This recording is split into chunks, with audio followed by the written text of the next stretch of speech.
ಅವ್ರ ಬಿಸ್ನೆಸ್ ನ ಪಕ್ಕಕ್ಕಿಟ್ಟು ನಮ್ ಜೊತೆನೆ ಇರ್ತಿದ್ದಾರೆ. ನಾವೇನ್ ಹೇಳಿದ್ರು ಕೇಳ್ತಾ ಇದ್ದಾರೆ. ಮದ್ವೆ ಆದ್ಮೇಲೆ ನೀನು ಅದಕ್ಕೆ ಜೊತೆ ಟೈಮ್ ಸ್ಪೆಂಡ್ ಮಾಡಿಲ್ಲ ಅಂದ್ರೂ ಅದಕ್ಕೆ ಹೊಂದ್ಕೊಂಡು ಹೋಗ್ತಿದ್ದಾಳೆ.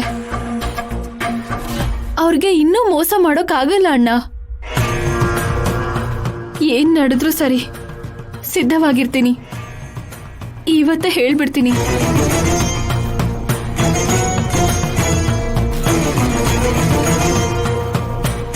ಇವತ್ತೇ ಹೇಳ್ಬೇಕು ಅಂತ ಯಾಕೆ ಫಿಕ್ಸ್ ಆಗಿದ್ದೀರಾ ದಿವ್ಯಮ್ಮ? ಇವತ್ತು ಆ ಆರ್ಟಿಸ್ಟ್ ಸ್ಕೆಚ್ ಬಿಡಿಸ್ತಾರೆ. ವಾರಸ್ದಾರರು ಯಾರು ಅಂತ ಗೊತ್ತಾಗುತ್ತೆ.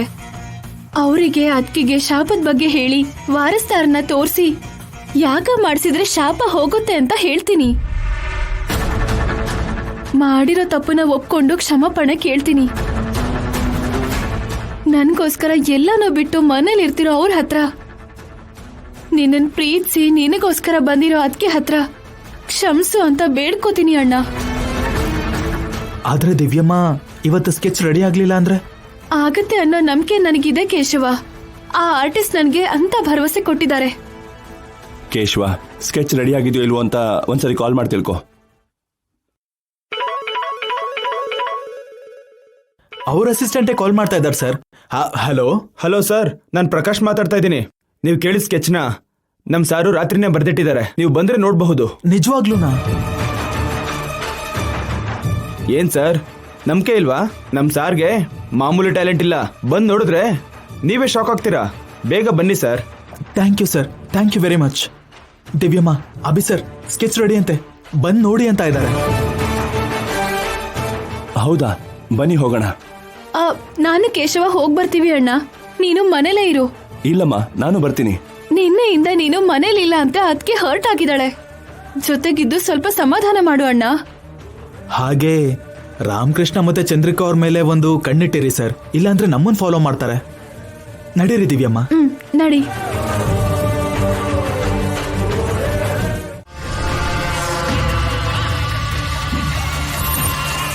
ಕೇಳಿಸ್ಕೊಂಡೆ ಅಲ್ವಾ? ಆ ಸ್ಕೆಚಸ್ ನಮ್ಗೆ ಕೊಟ್ಟು ಬದುಕ್ತ್ಯಾ ಇಲ್ಲ ಸಾಯ್ತೀಯಾ?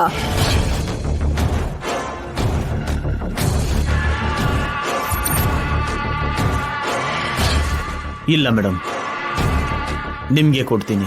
ಬೇಗ ಕೊಡು.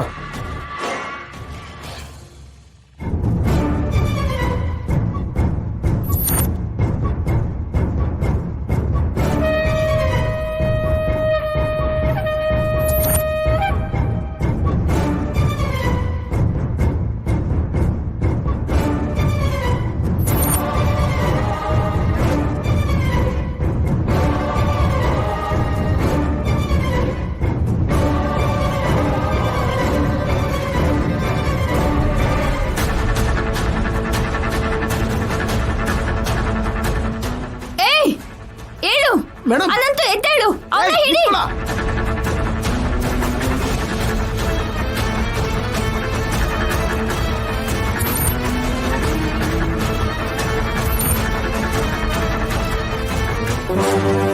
ಬನ್ನಿ ಮೇಡಮ್, ಸ್ಕೆಚಸ್ ರೆಡಿ ಆಗಿದೆ. ಸರ್ ಸರ್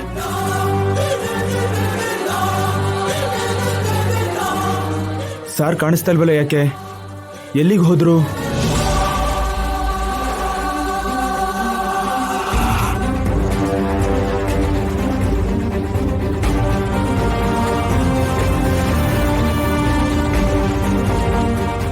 ಸ್ಕೆಚಸ್ ಕೂಡ ಇಲ್ಲ. ಏನಾಯ್ತು? ಅದೇನು, ನಿಮ್ ಸರ್ ಎಲ್ಲಿ ಹೋಗಿದ್ದಾರೆ ಅಂತ ನಿಮಗ್ ಗೊತ್ತಿಲ್ವಾ? ಸ್ಕೆಚಸ್ ರೆಡಿ ಆಗಿದೆ ಅಂತ ನಿಮಗೆ ಕಾಲ್ ಮಾಡಕ್ ಹೇಳಿದ್ರು. ಅಷ್ಟ್ರಲ್ಲಿ ನಾನು ರೆಡಿ ಆಗ್ತೀನಿ ಅಂದ್ರು. ನಿಮಗೆ ಫೋನ್ ಮಾಡಕ್ಕೆ ಅಂತ ಹೊರಗಡೆ ಬಂದೆ. ನಿಮ್ ಸರ್ಗೆ ಕಾಲ್ ಮಾಡಿ. ಸಾರ್ ಮೊಬೈಲ್ ಯೂಸ್ ಮಾಡಲ್ಲ ಮೇಡಮ್. ಒಂದ್ ವೇಳೆ ಸ್ಕೆಚಸ್ ತಗೊಂಡು ನಿಮ್ಮ ಹತ್ರನೇ ಬಂದ್ರು ಏನೋ? ನಾನ್ ಎಲ್ಲಿರ್ತೀನೋ ನಿಮ್ ಸರಿಗೆ ಗೊತ್ತಿಲ್ಲ ಅಲ್ವಾ? ಸ್ಕೆಚಸ್ ತಗೊಂಡ್ ಹೋಗೋಣ ಅಂತ ತುಂಬಾ ಆಸೆಯಿಂದ ಬಂದೆ. ಹೀಗಾಯ್ತಲ್ಲ, ಯಾಕೆ? ನೀವ್ ಆ ಸ್ಕೆಚಸ್ ನ ನೋಡಿದ್ರ? ನೋಡ್ದೆ ಸರ್. ನೋಡೋದಕ್ಕೆ ಅವ್ರು ಹೇಗಿದ್ದಾರೆ? ತುಂಬಾ ಗೊತ್ತಿರೋರ್ ತರ ಇದ್ದಾರೆ. ಎಲ್ಲ ನೋಡಿರೋ ಹಾಗಿದೆ. ಬಿಸ್ನೆಸ್ ಮ್ಯಾನು, ಯಾವುದೋ ಸಿನಿಮಾ ಸ್ಟಾರು, ಸರಿಯಾಗಿ ನೆನಪಾಗ್ತಾ ಇಲ್ಲ. ಅವಾಗವಾಗ ಟಿವಿಲಿ ಪೇಪರ್ಲಿ ಕಾಣಿಸ್ತಾ ಇರ್ ಕೂಡ. ಸರಿಯಾಗಿ ನೆನ್ಪು ಮಾಡ್ಕೊಂಡು ಹೇಳಿ. ಅವ್ರ ಹೆಸರು ಏನಾದ್ರೂ ಗೊತ್ತಾ? ಇಲ್ಲ ಮೇಡಮ್, ಮುಖ ಮಾತ್ರ ನೆನಪಿರೋ ಹಾಗೆ ಅನಿಸ್ತಾ ಇದೆ. ನ್ಯೂಸ್ ಪೇಪರಲ್ಲೋ ಟಿವಿಲೋ ಬರ್ತಾ ಇದ್ದಾರೆ ಅಂದ್ರೆ ಸ್ಪೋರ್ಟ್ಸ್ ಮ್ಯಾನು, ಪೊಲಿಟಿಷಿಯನ್ನು, ಹೀರೋನು ಇಲ್ಲ ಬಿಸ್ನೆಸ್ ಮ್ಯಾನು ಯಾರೋ ಒಬ್ರು ಆಗಿರ್ತಾರೆ ದಿವ್ಯಮ್ಮ. ಛೇ, ಯಾಕೆ ಹೀಗೆಲ್ಲ ಆಗ್ತಿದೆ? ಅಷ್ಟಕ್ಕೂ ಅವ್ರು ಏನಾದ್ರು